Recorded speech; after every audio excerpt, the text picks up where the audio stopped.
Assalamualaikum warahmatullahi wabarakatuh. Di sini saya akan memaparkan materi tentang kepribadian. Apa sih itu kepribadian? Yuk simak materinya. Pengertian kepribadian. Kepribadian menurut pengertian sehari-hari yaitu kepribadian seseorang dalam kesehariannya. Sedangkan pengertian kepribadian secara psikologi dikatakan bahwa kepribadian itu sendiri bisa berubah dan bisa tumbuh. Pengertian kepribadian menurut para ahli.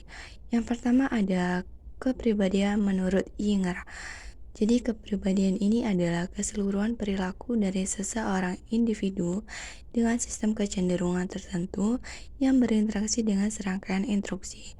Yang kedua ada pengertian kepribadian menurut M.A.W. Bauer adalah corak tingkah laku sosial yang meliputi corak kekuatan, dorongan, keinginan, opini, dan sikap-sikap seseorang.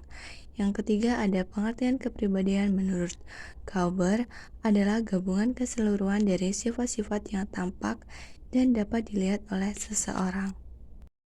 Konsep-konsep yang berhubungan dengan kepribadian. Yang pertama yaitu adanya hubungan timbal balik atau karakter. Yang kedua, temperamen, yaitu gaya perilaku seseorang dan cara khasnya dalam memberi tanggapan atau respon.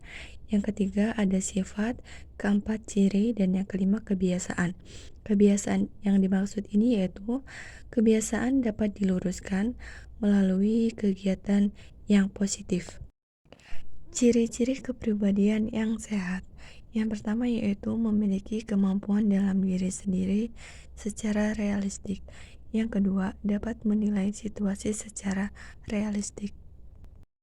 Yang ketiga yaitu memiliki kemampuan dalam menilai prestasi secara realistik. Yang keempat, dapat menerima tanggung jawab. Dan yang terakhir yaitu kepribadian yang sehat ditandai dengan kemandirian. Ciri-ciri kepribadian tidak sehat. Yang pertama yaitu mudah marah atau tersinggung. Yang kedua, sering merasa tertekan atau stres. Yang ketiga, bersikap kejam atau mengganggu orang lain. Dan yang keempat, terbiasa berbohong. Selanjutnya yang kelima, ketidakmampuan untuk menghindari perilaku menyimpang. Keenam, bersikap memusuhi segala bentuk otoritas. Ketujuh, senang mengkritik dan mencemooh orang lain. Dan yang terakhir yaitu hiperaktif. Materi selanjutnya yaitu tes kepribadian. Di dalam tes kepribadian dibagi menjadi dua.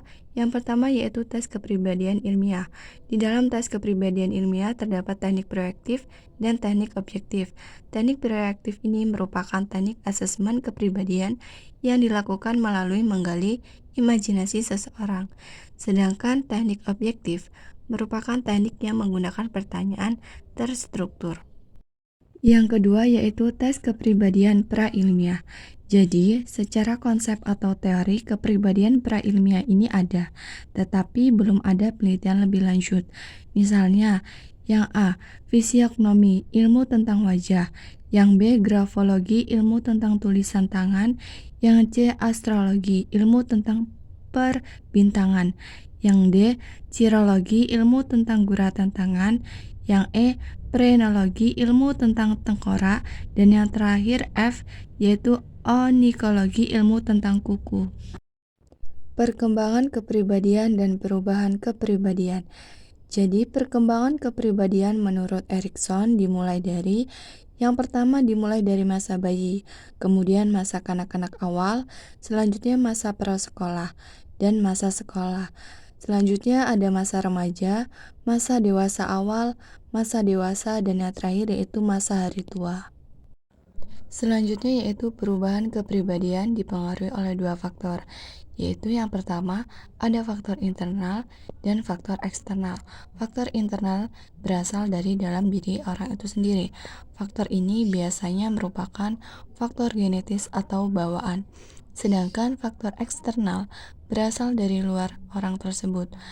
Faktor ini biasanya merupakan pengaruh yang berasal dari lingkungan sekitar. Psikologi kepribadian kontemporer. Di dalam psikologi kepribadian kontemporer ini dibagi menjadi 3 macam, yaitu yang pertama kepribadian dalam psikologi sekolah.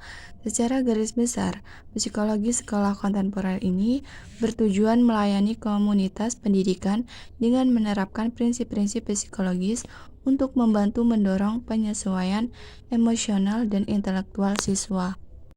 Selanjutnya yang kedua yaitu kepribadian dalam psikologi pendidikan.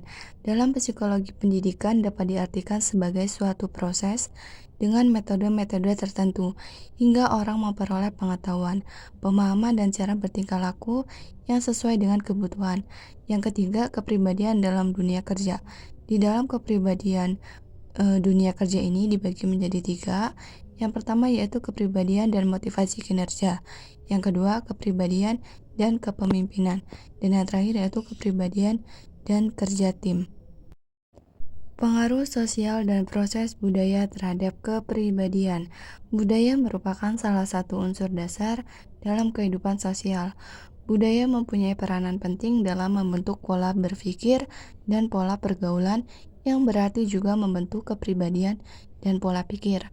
Budaya mencakup perbuatan atau aktivitas sehari-hari yang dilakukan oleh suatu individu, pola berpikir, kepercayaan, dan ideologi yang dianut.